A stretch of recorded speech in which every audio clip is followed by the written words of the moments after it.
Jamen, hvad var Divis syn på skole, lærerens og undervisningens opgave?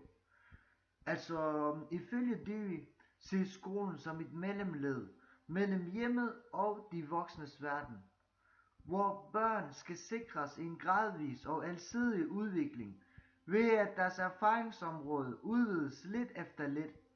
Skolen må ikke være det endelige svar på alt i det omgivende samfund, fordi børnene skal have mulighed for at udvikle sig, også når de har forladt skolen, og de skal udvikles ud fra det, de oplever i det sociale omfang, og det, de oplever i samfundet, for eksempel i fritidsklubber eller andre aktivitetssteder, som de er tilmeldt. Derudover mener Dewey, at det er vigtigt, at børnene ikke straks stilles over for faginddeling og en timeplan.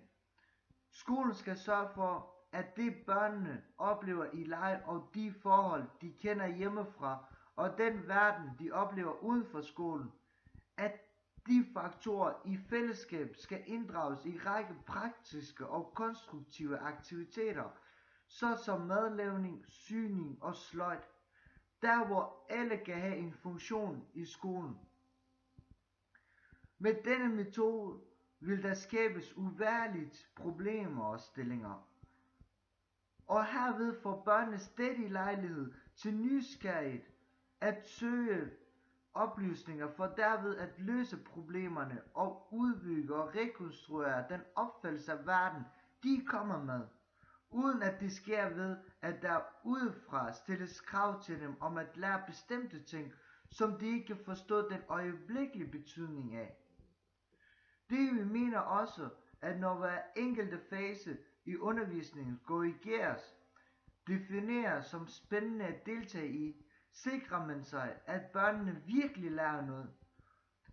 I sidste ende skal stoffet i undervisningen helst tegnes som logisk opbyggede fagområder. Måden det skal gøres på, er at eleverne selv skal opdage den orden, og ikke i at man lader dem være bestemt for fagopdeling, helt ned til 1. klasse. Ifølge Dewey må skrivning, læsning og regning ikke være et fag, som børnene lærer for deres egen skyld, men et fag, som de skal lære at bruge som led i nogle bestemte aktiviteter. Men alt det betyder ikke, at læreren ikke skal have noget at lave, og børnene selv skal danne og lære sig selv. Slet ikke.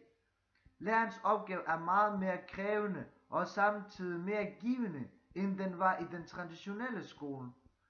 Lærerens opgave er ikke længere, at de skal lære børnene en fastlagt pensum, ved at børnene får det som lektier, som de skal lave fra gang til gang. Nu skal lærerne selv planlægge og konstruere undervisningen, således at børnene selv stiller sig nogle spørgsmål, som der ligger inden for deres evner at besvare med lidt vejledning. Det er vigtigt, at undervisningen knytter sig til virksomheder og ting, som eksisterer i den virkelige verden, og at det, de laver i skolen, har en sammenhæng med det, der findes ud i samfundet. Altså en sammenhæng mellem det, de lærer, og den verden, de lever i.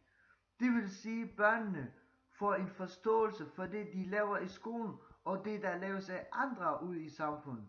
På den måde skaber man også en individ, der kan begå sig i et demokratisk samfund og yde til samfundet på demokratisk vis.